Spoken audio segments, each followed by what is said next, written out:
sempre analisa aqui primeiro a origem aqui do CFTV, né? De onde é que veio, como é que se desenvolveu, né? Então, como forma de ver onde é que a gente está hoje, né? Enfim, o CFTV, então, televisão, inicialmente, né? O CFTV é uma área de pesquisa, de trabalho oriundo da televisão, né? Especializado em cima do ícones de televisão. A televisão é um termo que ela define, né, a visão à distância, então o uso de equipamentos e tecnologias para prover a visão à distância. Então, essa é a ideia da televisão. A gente tem o conceito de televisão desde já acompanha a gente, né? A televisão de broadcast, né, de programação, que você já é acostumado a visualizar.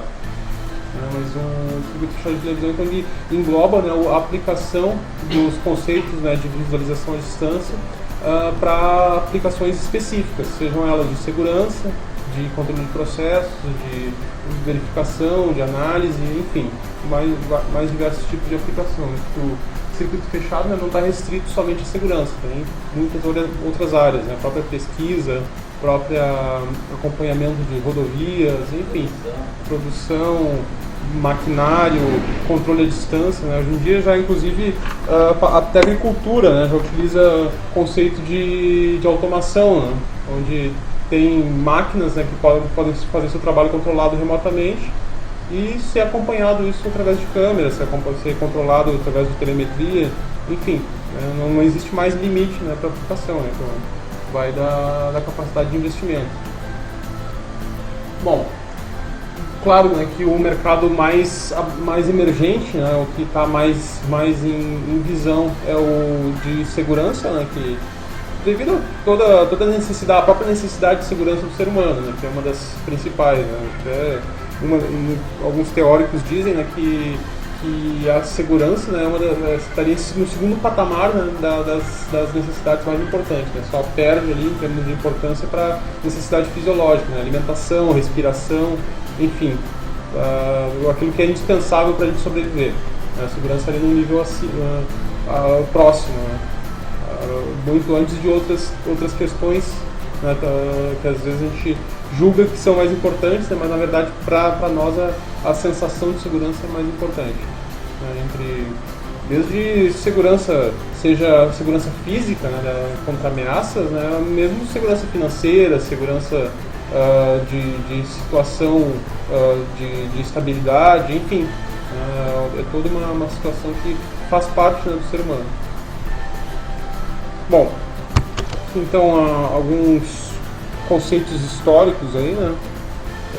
E alguns equipamentos aí, dispositivos que foram importantes aí no desenvolvimento dessas tecnologias, né? Que o CFTV ele é, na verdade, uma aplicação de diversos conceitos de outras áreas, né? Conceitos de fotografia, conceitos de ótica, conceitos de eletrônica, de rádio, enfim, vários conceitos integrados aí para uma aplicação específica. Aqui é uma foto de uma câmera fotográfica produzida em 1839, né, que bastante simples ali, né, mas para a época era bem interessante.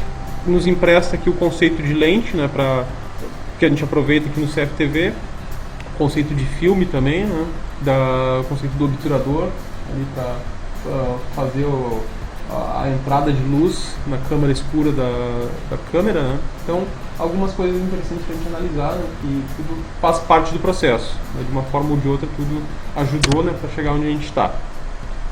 Bom, aqui a gente cita também alguns eventos importantes, né, como por exemplo a criação aí, o desenvolvimento de tecnologias como fotografia, cinema, eletrônica, televisão, né, tudo isso foi importante, né, para o desenvolvimento, para a criação dos sistemas, né. Entre eles aí a criação do transistor foi outro fator também extremamente importante lá em 1947, que possibilitou, né, a gente ter a eletrônica, né, e a tecnologia como a gente conhece hoje, né. Então celular, notebook, televisão, LCD, tudo que a gente conhece basicamente é graças a esse componente aí, o transistor. Hoje se a gente pegar um Pentium, né, um quad-core, dual-core aí, nada mais é que milhões e milhões de transistores agrupados dentro de um chip, né, dentro de um chip integrado. Essa é a realidade, e possibilitando aí, né, tudo que a gente tem em termos de tecnologia. Aí tudo com dimensão muito pequena, né? Que até essa época aí, né, tudo era baseado em válvulas, né? Então era tudo extremamente grande, extremamente pesado, com consumo muito elevado. Então era outro tipo de eletrônica, né? Eletrônica pesada. Bom, o CFTV como tecnologia foi introduzido a partir dos anos 60, principalmente nos Estados Unidos, Inglaterra e Alemanha, os principais países aí que fizeram seu uso, a França também um pouco depois. Aí na carona da televisão, do desenvolvimento da televisão, inicialmente aplicado em áreas militares, em área de controle de processos, posteriormente aplicado como área comercial para segurança eletrônica. As primeiras aplicações de CFTV datam, né, próximo lá da época da Segunda Guerra Mundial, onde estavam ainda em pesquisas fortes ainda, né, de armamentos e de explosivos e projéteis, aí, mísseis, né? Então o CFTV foi utilizado inicialmente para lançamento de mísseis, para acompanhar lançamento, acompanhar armamento, né, para reduzir o risco de pessoas, aí, né? Então usando câmeras era possível acompanhar um lançamento do míssil, né, até o ponto de ignição dele, o ponto de partida dele, sem ter risco para as pessoas, ou tendo um risco menor para as pessoas, e aí podendo acompanhar até algum erro de projeto, alguma situação mais complexa. Né? Então, foram os primeiros usos do CFTV. Nos anos 70, então, a gente teve um grande aumento da linha de produção do sistema CFTV, surgiram alguns fabricantes aí, dedicados, né, para CFTV, que até então, até os anos 60 aí era um mercado pequeno, né, muito pequeno, assim, não tinham fabricantes específicos para sistemas de CFTV, surgiram a partir dos anos 70. Nos anos 80 surgiram as câmeras CCD. Então até então todas as câmeras eram uma válvula, então o sensor de imagem era um valvulado, então não tinha a sensibilidade que o CCD tem e nem resolução, então era bem mais limitado o seu uso. A partir dessa época também tivemos um grande avanço nas lentes e nos componentes eletrônicos. A gente mostra só algumas fotos aqui de alguns equipamentos de televisão especificamente, né, transmissores e receptores do início do século XX. Aí. Então, um princípio de funcionamento de um transmissor mecânico, que era com um disco perfurado, né, que ele ia girando e ia fazendo a varredura de uma figura. Né, então ele possibilitava aqui uma imagem de aproximadamente 16 linhas de resolução. Então foi um dos primeiros lá em 1890, mais ou menos, 1870. Nos primeiros sistemas de transmissão de imagem de baixa resolução ainda eletromecânica, coisa que outro transmissor de TV já um pouco mais moderno também eletromecânico. Aqui uma foto dos primeiros computadores, né, o Mark I e o ENIAC. Então o Mark I que era relés, um gigante aí para a época também, ambos foram importantes, né, em termos de desenvolvimento. Aqui um exemplo de uma câmera fotográfica dos anos 60. Uma câmera fotográfica não, uma câmera de vídeo dos anos 60, que reparem que ele tinha um disco aqui, né, onde a gente trocava o campo de visão, né, o campo visual, a partir da troca de lente. Então não existe uma lente zoom ainda. Então a gente tinha, eu quero ver uma imagem mais próxima, botava a lente maior, quero ver uma imagem mais distante, colocava uma lente diferente. E ali permitia o foco, né, de cada uma desses campos de visão, mas sem alterar dentro da mesma cena, tinha que fazer mecanicamente essa troca. Aqui também uma foto de um kit de CFTV, composto aí de uma câmera de baixa resolução, um monitor e um gravador de rolo. Ele possibilitava aqui 64 minutos de gravação, um pouco mais de uma hora, né? Com 7 quadros por segundo, 7,5 quadros por segundo. É uma taxa aí que ainda hoje é utilizada em muitos sistemas de CFTV, claro que com vantagens aí de maior resolução, de maior capacidade. Mas aqui era um sistema típico para a época. Então, a outra limitação é a gravação, né, em baixa resolução com esse tipo de gravador. Mas, em termos de tecnologia, esse sistema aí, né, de 1968, ele permaneceu aí por mais de 20 anos no mercado. Um sistema não exatamente esse, né, mas praticamente nessa mesma tecnologia. Então, se a gente olhasse aí um sistema de CFTV no final dos anos 90, né, era isso aqui. Era uma câmera, era um gravador de fita, um time-lapse, né, que é um videocassete modificado, com um sequencial, um quad, um dispositivo para chavear várias câmeras. Então, até os anos 90, aí, praticamente no início do ano 2000, começou a modificar esse parâmetro, entrando as placas de captura, câmeras, as DVRs, as câmeras IP. Então, começou a mudar esse cenário, que até então permaneceu bastante estático por muito tempo. Claro que foi melhorando em termos de qualidade as câmeras, né, maior resolução, câmeras coloridas, né, que até os anos 80 aí era um software preto e branco, enfim, mas não teve grandes avanços assim, em termos de gravação. Aí uma foto também dos desenvolvedores de CCD, depois vai ver, o CCD que foi um marco aí para o CFTV, então ele modificou toda essa área, né, em termos de produção, em termos de desenvolvimento. Então esses dois engenheiros aí que desenvolveram no laboratório da Bell Labs, né, dos Estados Unidos, esse sensor de imagem. Eles estavam pesquisando outro tipo de componente, né, e acabaram percebendo a sensibilização de uma junção, né, semicondutora pela luz. Aí, a partir daí montaram uma matriz de pontos de junções, né, de transistores, pós-transistores, e geraram um sensor de imagem em CCD. Oi, tudo bom? Bom dia. Tá ok, muito obrigado. Então eles descobriram isso em 1969, né? Depois a Sony ela achou a tecnologia interessante, né? Passou a produzir esse tipo de sensor, e aí comercialmente para o CFTV ela entrou a partir dos anos 80, aí, 81, 82, e começaram a ser vendidas as primeiras câmeras com CCD, que então agregaram diversas vantagens aos equipamentos, em termos de qualidade e sensibilidade.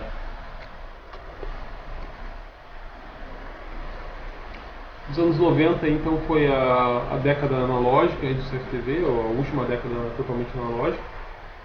Então, as câmeras CCD substituíram totalmente as câmeras a válvula que existiam, mais nos Estados Unidos e na Europa, né? No Brasil tinha muito pouca coisa em termos de CFTV. O sensor CCD foi possível produzir sensores menores com melhor qualidade, então isso é uma característica. A própria Intel, né, ela tem um dos fundadores da Intel, né, o Moore, né, ele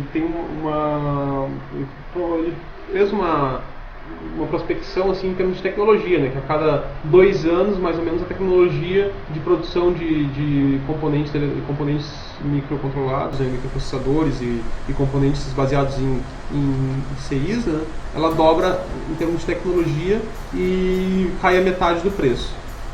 Então é uma característica que ele previu, né, e o CCD tem sido assim, né, tem reduzido bastante, né. Os primeiros CCDs eram de 1 polegada, depois passou para 1/2, 2/3, 1/2, depois 1/3, 1/4. Hoje em dia já tem sensores aí de 1/6 de polegada e 1/9 de polegada. Então são sensores muito pequenos, com a mesma capacidade dos sensores anteriores ou até maior, dependendo do modelo. Só que aqui, indiferentemente de um chip, de um processador, né, o sensor de imagem ele tem que ter uma proporção relativa com a lente, né? Então, se a lente, não adianta se eu diminuir o sensor, né, mas mantiver a mesma lente antiga, né, ela não vai projetar corretamente em cima do sensor. Eu vou perder a área de visualização e até mesmo não vou ter resolução de ótica, né, suficiente para visualizar uma imagem. Então aqui é importante essa padronização, né, para que acompanhe, né, a ótica, que a eletrônica, né, a parte do sensor, eletrônica do sensor, acompanhe, né, ou seja acompanhada pela parte ótica. É uma questão que a gente vai ver depois, né? Agora com as câmeras IP, com as câmeras megapixel, né, foi necessário fazer novos tipos de lente, né, que as lentes antigas, as lentes convencionais com a CFTV normal, elas não tinham resolução suficiente, né, resolução ótica para sensores megapixel. Então o sensor tinha capacidade, mas a lente não, né, acabava perdendo resolução nisso. Bom, no final dos anos 90 aí, começou aí, ou se acelerou a revolução digital.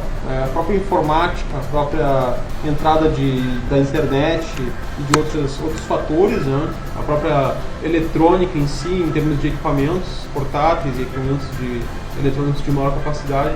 Então, tomou o mundo em todos os tipos de área. Né? Surgiram novos dispositivos, novas capacidades. E nesse meio tempo aí surgiram, né, os DVRs, né, os primeiros DVRs, substituindo os time-lapses, né, os videocassetes de gravação, gravando em HD, com uma robustez muito maior, uma capacidade muito maior de gravação e de backup de imagens, substituindo então as fitas, né, que eram bastante problemáticas aí, de baixa qualidade. Surgiram aí também os PCs com placa de captura, né, aproveitando a estrutura dos PCs que estava bastante desenvolvida, bastante madura, né, e usando placas para captura de imagem também, por outra linha de operação. E também o surgimento das câmeras IP, né, como uma alternativa aí, aproveitando, né, as capacidades de captura de imagem, mais a infraestrutura de redes, né, entrando aí como mais uma aplicação do pagamento estruturado. Surgiu no final dos anos 90. Em 95 em diante aí começaram a surgir os DVRs, placas de captura, né? Inicialmente ainda com preços proibitivos, né, aplicados em outros mercados, né? No Brasil foi entrar basicamente a partir do ano 2000 em diante, né? 2002, 2003. Até então ainda se tinha um mercado estritamente analógico, né? Então quad, multiplexador, sequencial, né? Porque os outros equipamentos ainda eram muito caros, não tinha uma aplicação prática ainda. E a partir do ano 2000, né, a gente teve esse crescimento estrondoso aí, né, da segurança eletrônica, do CFTV, assim, tanto em termos de tecnologia, né, como em termos de aplicação. Então, desde alguns próprios eventos aí que a gente teve, né, no nível mundial, né, também aumentaram então essa necessidade de segurança. Em termos de equipamentos, aí, né, o surgimento de speeddomes, PTZs, câmeras com movimentação, sensores menores, né, como a gente tinha falado antes, convergência, né, de tecnologias para carregamento estruturado, para outras aplicações em conjunto, né? Então, os DVRs, os sistemas de CFTV agregando funções de controle de acesso, funções de controle de processo, a integração com dispositivos de alarme, né? Então surgiu essa tendência também. Novas funções de processamento de imagem, função WDR, VLC, controle automático de ganho, então funções para melhoria de qualidade de imagem. Maior desenvolvimento nos sensores CMOS, né, propiciando aí a criação de sensores megapixel. O CMOS entrou como, depois a gente vai ver, né, mas ele entrou como um sensor alternativo de baixo custo, né, e baixa qualidade. Aí, posteriormente, aí, com o próprio desenvolvimento das câmeras digitais, aí, com as câmeras fotográficas digitais, né, então também foi para um outro lado, né, um desenvolvimento muito grande de sensores e aí uma capacidade de resolução muito grande. Esse sensor você mostra um substituto para você receber em casa? Exatamente. Uma outra tecnologia, exatamente. Ela tem, depois a gente vai ver, né, mas ela é um outro sensor que faz a mesma coisa, né? Claro que tem suas características um pouquinho diferentes, né? Mas tem o mesmo objetivo de transformar luz em imagem, né? em sinal elétrico, né? Transformar isso em um sinal elétrico. Só que ele consegue algumas vantagens, uma resolução maior, né, que o CCD e um custo mais baixo de produção. É mais barato produzir um CMOS do que produzir um CCD. As novas funcionadoras vão ser com esse CMOS ou eles estão... Depende da câmera, né? É uma escolha do fabricante. Normalmente a gente tem, por exemplo, uma câmera CCD, ou um sensor CCD, ele é mais sensível, ele pega imagem com menor intensidade de luz. Então, o CMOS não, ele tem melhor qualidade de imagem, uma imagem mais definida, né? E uma cor, um brilho de cor melhor, mas ele tem menor sensibilidade. Então, começou a escurecer, o CMOS começa a perder assim, em termos de qualidade. Vai variar da aplicação, né? Exatamente. Tem fabricantes ali que tem algumas câmeras com CMOS e outras com CCD. Depende da aplicação. E tem outros que padronizam só com CCD também. Eu tenho a opinião assim, que o CCD é mais completo para aplicação de segurança. Vai também da filosofia da empresa. Bom, nessa década também a gente teve o desaparecimento gradativo do CFTV analógico. Então os sistemas aí que eram aplicados como completos, né, o time-lapse, o sequencial, o multiplexador, começaram a ser substituídos, caindo em desuso. Hoje em dia ainda existem, né, para sistemas pré-existentes ou como acessórios. Então, hoje em dia o pessoal usa o sequencial, usa a quad, né, como um complemento. Eu tenho um CFTV do Maguarita, eu tenho um sistema lá com DVR, por exemplo, com gerenciação do sistema, e eu duplico 4 câmeras para uma Maguarita, para uma portaria. Então, como acessórios, aí, o CFTV analógico é utilizado como acessório para complementação do sistema. Tem um né, que consegue ligar até 4 câmeras e você estava no ponto de rede normal. Sim, um web server no caso, né? Até 4 câmeras analógicas mesmo. Sim. Você estava no ponto de rede para te ver ele remotamente. Certo. Um web server aí. É um tipo de equipamento aí bastante utilizado para aproveitar sistemas já instalados, né? E compatibilizado com infraestrutura de rede. Muito interessante a gente falar depois. Bom, maiores avanços aí nas câmeras Day e Night, infravermelho. Então, nessa década aí, a partir do ano 2000, foram feitos grandes avanços aí na parte de iluminação por infravermelho e sensibilidade de sensores. Criação de sistemas de gerenciamento, os NVRs, NDVRs, enfim, VMS, sistemas de gerenciamento integrados, basicamente sistemas de controle de câmeras IP. Então, agregando aí capacidade de controlar inúmeras câmeras, né, de diferentes fabricantes. Bom, aí aqui a gente tem também algumas fotos aí de alguns eventos importantes também, o 11 de setembro, os atentados na Inglaterra, os atentados aí nas escolas dos Estados Unidos, né? Um sequestro aí que teve num aeroporto na Inglaterra também, que foi uma das primeiras provas, né, ou casos solucionados, né, a partir de sistema de CFTV. Então aqui a resolução também é bem baixa, né? Isso aí foi lá nos anos 80 ainda, início dos anos 80 na Inglaterra. No caso até tem no Wikipedia, né, essa foto aí, ela é bem tradicional, assim, em termos foi um dos primeiros casos resolvidos, né, a partir de sistemas de CFTV. O Brasil também, aqui a gente vê as situações mais em nível de Europa, Estados Unidos, né, mas é terrorismo, né, que é a principal ameaça deles, né, terrorismo e violência. Aqui no Brasil já é o outro lado, é a questão da violência e criminalidade, né? Então, mais a criminalidade, mas também gera o mesmo resultado, né, a insegurança. Então acaba tendo reflexo, né, na aplicação dos sistemas, na necessidade de uso, né, dos sistemas eletrônicos de segurança. A própria segurança ela vem em uma área tão antiga quase quanto o homem, né?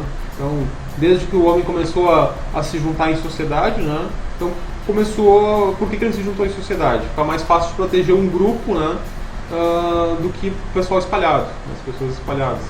Então, vamos para a caverna. Por quê? Para ter uma única entrada, né, um único ponto de acesso, convergência de acesso. Daí bota algumas sentinelas ali, algumas pessoas ali com lanças ali na entrada da caverna e protege todos que estão dentro da caverna. Depois, uso de força humana como agente de segurança, uso de animais, né, como agente de segurança, cercas de contenção, construções, enfim, tudo que a gente for ver, né, basicamente a nossa casa lá a gente constrói, um dos critérios mais importantes é a segurança. Procurar usar uma construção mais robusta, um tipo de janela que seja resistente, enfim, um dos principais fatores ali é a segurança. Então isso é extremamente importante, né? E a diferença, né, que a segurança eletrônica, né, ela consegue ser mais efetiva e ter um custo mais baixo que a segurança humana e que os outros tipos de segurança, né? Então a segurança estrutural é importante, a segurança humana também é importante, né? Só que ela é muito cara.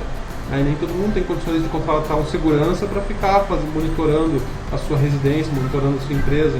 É um custo muito alto, né? Manter uma pessoa, porque uma pessoa ela tem um horário de trabalho limitado. Um sistema eletrônico trabalha 24 horas. A gente fornece o que ele precisa ali, que é alimentação elétrica, né? E ele está 24 horas trabalhando.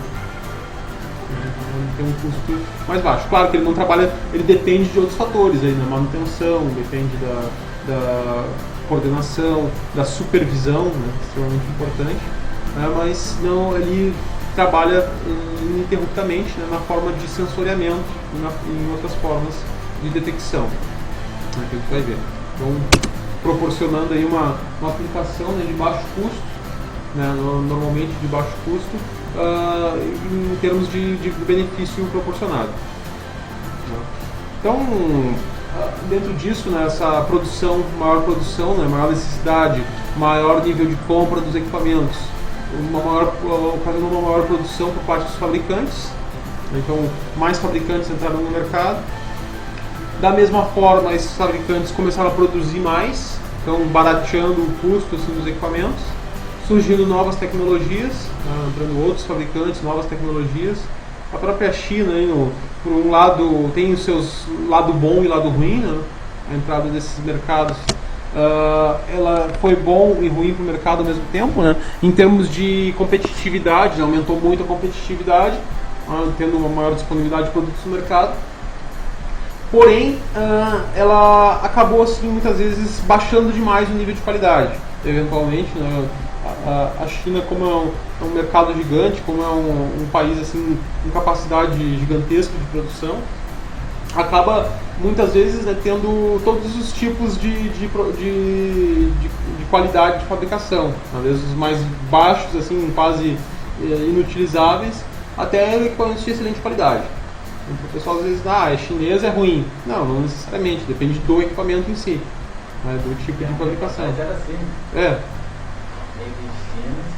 Sim.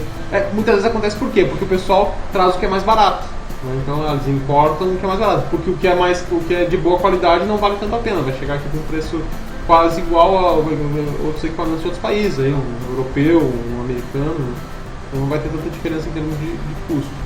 Aí, o mais barato não, eles saem lá, eles produzem lá por centavos, chega aqui por alguns reais e tem uma margem de lucro enorme para quem revende. Mas daí vai do conhecimento também de quem adquire, né? Então, se a pessoa que está adquirindo equipamento, a empresa que vai ser um integrador, vai ser a empresa que vai implantar, ou mesmo o cliente, se ele tiver um critério, ele não vai embarcar nessa baixa qualidade. Assim como em grandes áreas, sempre vai ter, né, aquele desavisado, aquele que não está tão interessado em qualidade, né, que o que for tá bom, né? Mas, por outro lado, foi importante sim para essa competitividade. A gente tem mais produto no mercado. Ou mesmo assim, às vezes é um passo intermediário também, né? O pessoal investe no primeiro sistema, compra o mais barato. Vai lá, eu quero o mais barato que tem.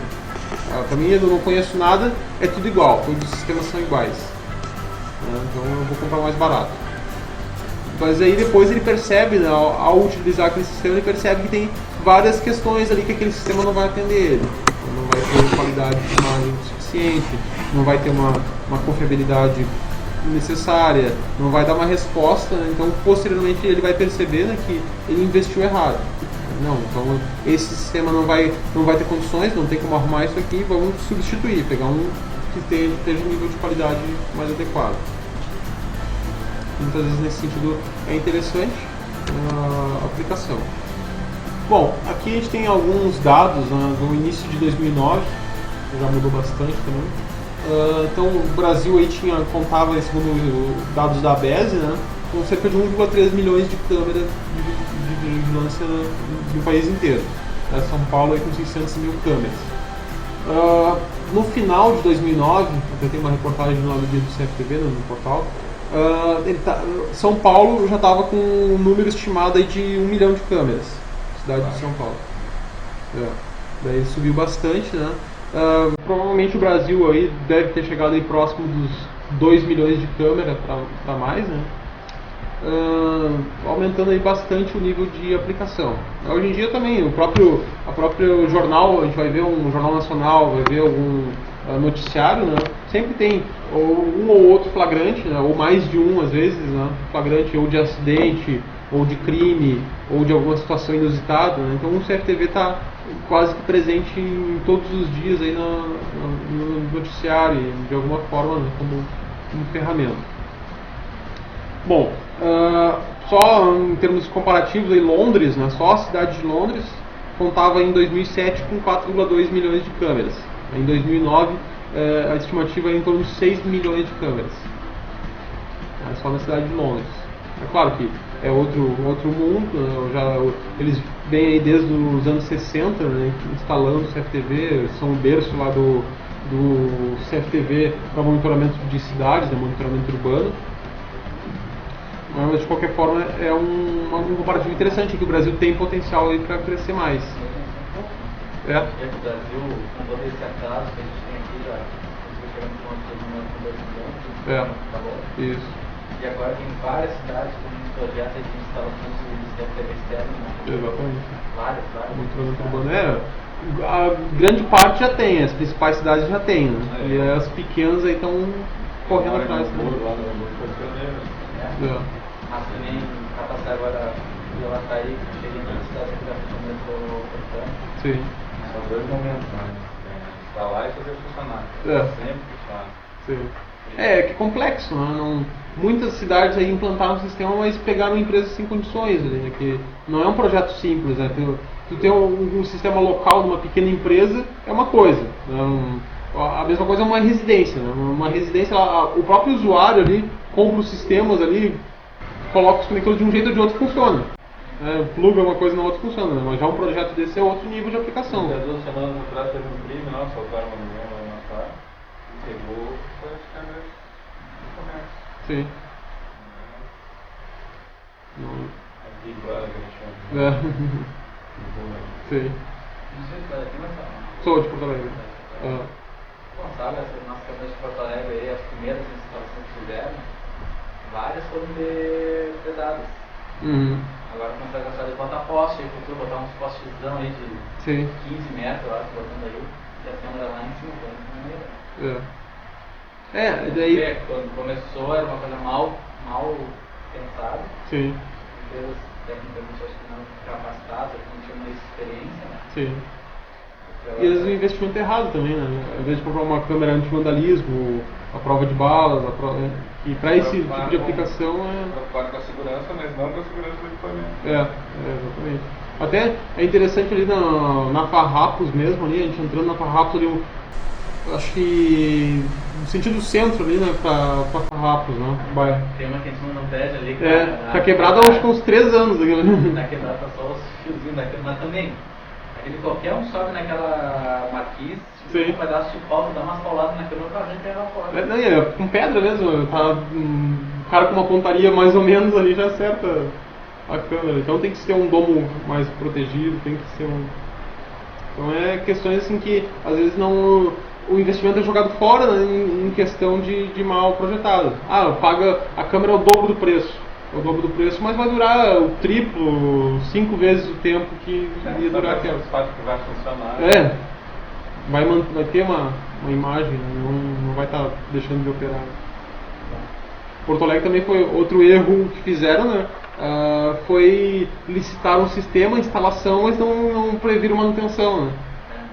Aí ficou aí, acho que o ano passado inteirinho sem manutenção o sistema. Venceu a garantia, né? Da empresa. O próprio monitoramento, né? O pessoal de monitoramento lá, e não tudo aconteceu. Estava lá funcionando bonitinho, tinha que monitorar, tinha que coletar essas imagens, se fizesse algum start a partir daqui, né? Isso aí é obrigada nessa parte.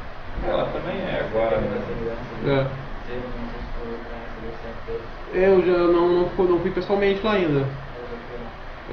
É ali perto da rodoviária, ali no prédio. É um andar ali com um cartão lá, com uma sala lá com piso elevado. Dentro da placa, fiz aqui, ergue a ponta lá. Um monte de tela, os caras ficam ali, olhando, só que a pouco tem uns caras batendo papo ali. Quem tem um lá mexendo naquelas câmerazinhas PZ, o cara para, começa a começar por estágio. Sim, não tem controle nenhum. Você está na merda ali, né? Não, parece que não é uma coisa séria. Eu acho que quem usa melhor aí o sistema, que sempre está no ar e qualquer coisa de informação que quiser, conserta, né? Sim. Certo, voltou legal, certo? Instalaram agora, né? Sim. Não, a internet também, eles disponibilizam alguma coisa, eles estão no ar, sempre tem um site, que eles estão sim. Mas esse caso eles já tem critério, eles homologaram câmeras, né? É só tal e tal modelo de câmera que a gente usa. Eles têm um processo mais avançado ali, né? O problema desse educação é isso aí, né? O menor preço, tu não pode especificar marca, tu não pode restringir também determinadas características específicas, né? Só uma câmera tem, tu não pode, tu não está direcionando para aquilo ali. Complexo, né? Mas tem que procurar manter um nível de qualidade, senão entra qualquer porcaria, né? Outra coisa também que eu estava acompanhando com o pessoal da aeronáutica, né? O que tem de licitação que o pessoal ganha e quer entregar produtos que estão diferentes da especificação. Eles mascaram ali, trocam documentação, editam documentação ali para dizer, não, essa câmera tem 530 linhas. Pego lá uma câmera de 400 linhas e entrego. Daí o pessoal, se não tem conhecimento para debater, né, para contestar, acaba aceitando.